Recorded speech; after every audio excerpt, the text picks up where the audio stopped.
There are thousands of DOS games. Most of them are terrible. I play one selected at random with a 20-minute time limit and record it live.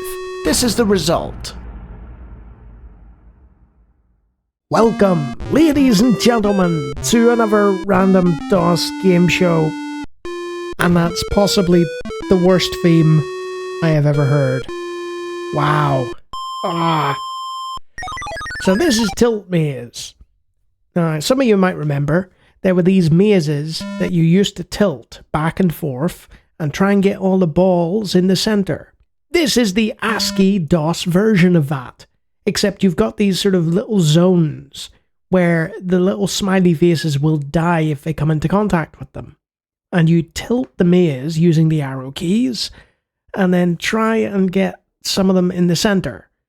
And unfortunately, the original game on which this is based was an exercise in extreme frustration, and this is no different, except you've got PC speaker beeps and you've got areas that will destroy the smiley faces, as I've mentioned, as you can hear from the beeps every time I make a mistake.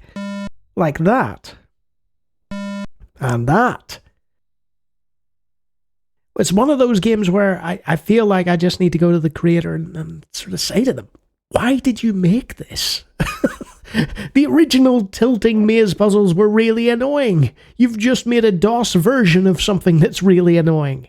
But, you know, it also speaks to the DOS gaming landscape. It's like, yeah, you can make almost anything. A DOS game creator can take any idea and make something out of it. And it can be annoying, it can be frustrating, but at least it's different, you know. And in this case, yes, Tiltmaze is different.